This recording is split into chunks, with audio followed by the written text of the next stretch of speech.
Time now for the skinny, topping our headlines this morning. Katy Perry spilling some secrets. It was just 48 hours barely after her blowout halftime performance. Perry gracing the March cover of Elle, telling the magazine that she was, quote, scared blankless. If you get what I'm saying here, right before the show. We do. Don't go any further. Perry says she trained arduously day in and day out, but she also had some words to share about frenemy Taylor Swift. Perry says she feels like she's often cast as the villain, while Swift is the media sweetheart. Not that we are showing any favorites here. Yeah, because we've already showed our hand on this one. Taylor Swift can never be the Why bad guy. Why can't we like both of them? They're both equally talented women.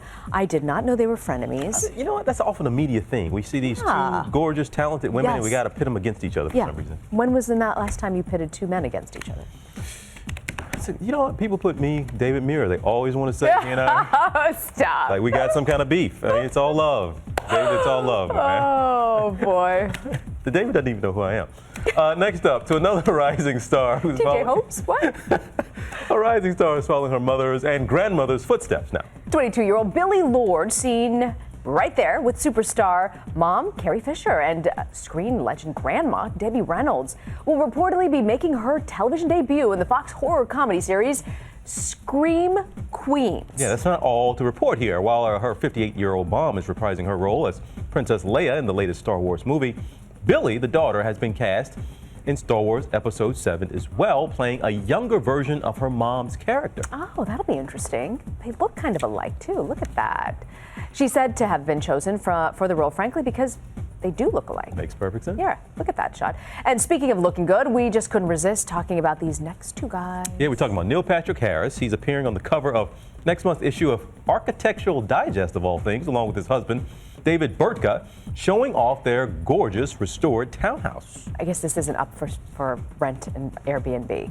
No, I don't think it's on the market. They brought the 5-story brownstone in Manhattan's hot up-and-coming neighborhood Harlem, and their architect says the house is a perfect meld of the couple's personalities. You didn't like that Harlem was described as up-and-coming. Yes, a lot of people have been living in Harlem a long time. We're going to take offense to that. Well, David wanted the feel of an adventurous club, and Neil incorporated his love of magic memorabilia. Who knew? They bought the house 2 years ago for $3.6 million, but they're not saying how much the restoration cost. Yeah, when the house was built in 1904, it was used as a speakeasy for Irish mill workers. Look at that kitchen. Gorgeous. Good kitchen.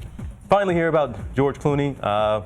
Best men's hair in America. Usually that would go to George Clooney, right? Of course. Who beat him? In the first ever vote by groominglounge.com, Howard Stern has been crowned the winner. The 61-year-old shock jock beat out George Clooney, also Bradley Cooper and Chris Hemsworth, and also Ryan Reynolds. All right, the polling was done by more than 40 professionals in the hair care industry. Okay, I thought it was just, you know, folks out there voting, maybe women getting involved. And why didn't you make the list?